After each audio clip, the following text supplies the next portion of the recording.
Hey, welcome back to BDP Garage. Today's video is a little different.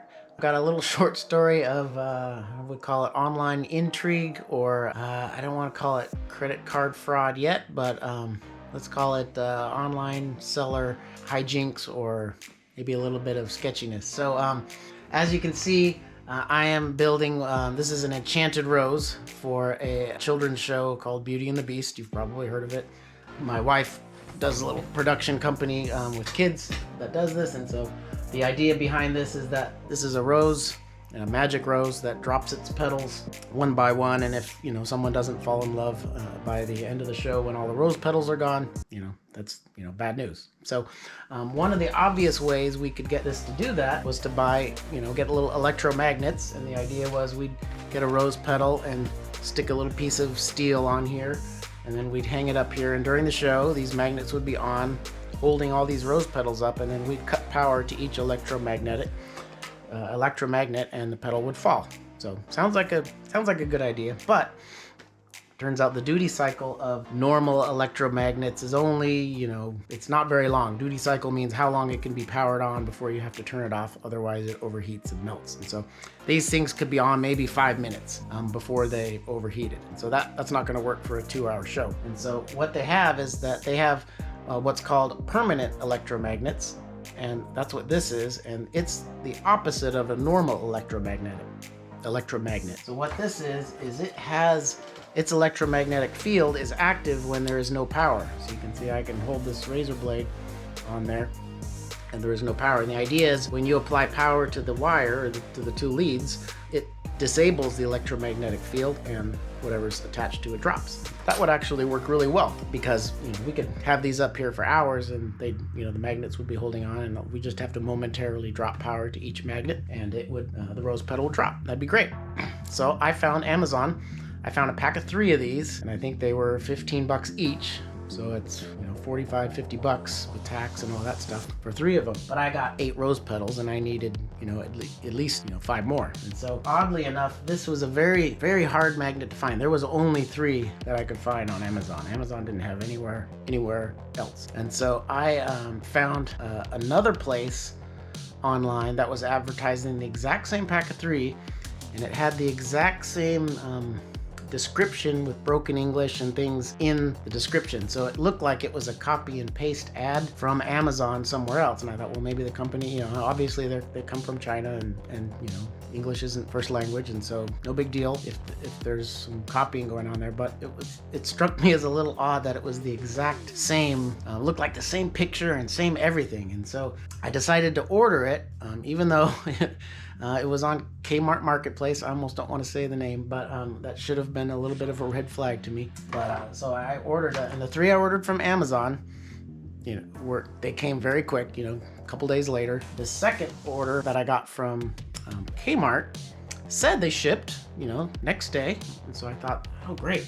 These were actually more expensive too. They were $25 for each magnet. So a pack of 3 was, $75 in.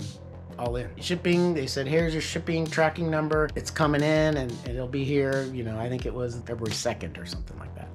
So February 2nd comes around, and I got no box.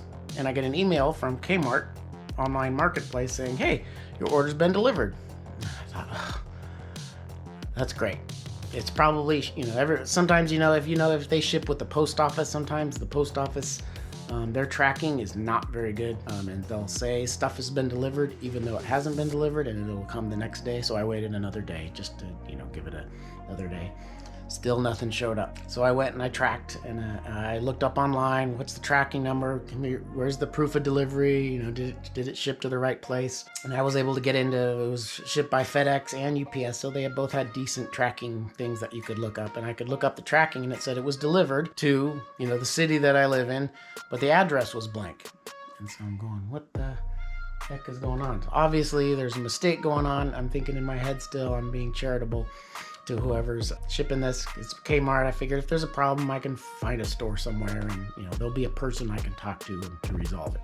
Right? So it's it'll be okay. So I get a few more days later, and so I try and call or send an email or look for an email or a chat for somebody at Kmart saying, hey, my box is still not arrived. You know, it says it's been delivered. You know, like Amazon has a good system for that. You can send them a chat. I think they even have a phone number, although I've never tried that. You can send them, you know, there's an online thing. You said, hey, my box says it's been delivered, but it's not, and they'll figure it out. You know, you don't have to worry usually too much about this. But this one, I could not find an email address for Kmart.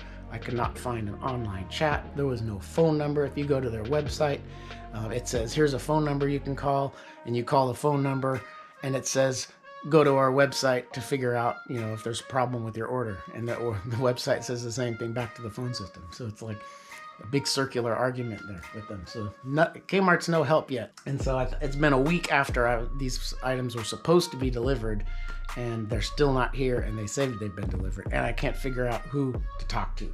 And so obviously I thought, this is stupid. I'm going to call my credit card company, and they can, you know, I'll dispute the charges because they've got more pull than I do. They can figure out who to contact. And so I go and look on my credit card bill, and it turns out I've got 2 charges from Kmart, not just 1, 2, for the exact same amount, for the exact same parts. And so they charged me twice for the same thing. And it turns out, actually, in my email, I got 2 separate receipts. So it's like I ordered 2 times of the same thing. So now I've got 6 of these things that I supposedly ordered, even though I only ordered 3, and they've billed me twice. So it's over $150 for these things that I have not seen yet. And so I'm getting a little bit hot under the collar here. And so I called and I filed a dispute with the credit card company. I said, hey, they charged me twice for this, and I only ordered 1, and they still haven't shipped my stuff yet, or it still hasn't arrived. And so a couple days later, they credited my account. A couple days later, they uncredited my account, said, hey, the seller has provided the tracking number, and it says it's been delivered. And so I said, okay, I've already looked at this, and it has not been delivered. And so when I go and look up the details of the delivery, it says, it was delivered to my address. It was signed for by the receptionist, and there's a name of the receptionist, and it was left at the front desk. And I live in a home, and we don't have a receptionist here or a front desk. And so it was very obviously something was not right there. And so I had to send a bunch of documentation back to the credit card company, and it looks like they actually accepted that because they credited my account for that one part of the transaction. But remember, there's this double transaction that they charged me for that I didn't make. And so I also disputed that, and they said they uncredited it, and then they said the seller sent a proof of, it looked like one of those little credit card charge receipts that you get when you hand your credit card at a store, and it prints out a little piece of paper. And so they said, here's the proof that you ordered this twice.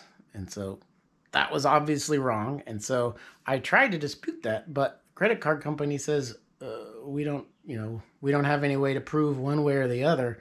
And so we're going to leave you stuck with the bill, and you're just going to have to work it out with the person who sold you this stuff. And so I'm thinking, how am I going to do that?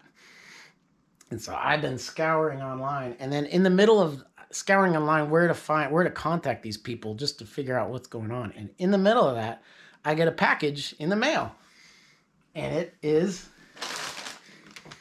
wrapped in an Amazon bag, and it's got little gift receipts in it. And oddly enough, the thing that I got looks very similar to what I ordered. And I thought, oh, okay, maybe they were just really late in getting here. But then when I look at the part number on the outside of this, I don't know if you can read it, but it says 24 volt DC, 10 Newton electric lift holding magnet. So that's the part number of the part they sent, but the part number of the part I ordered was this one.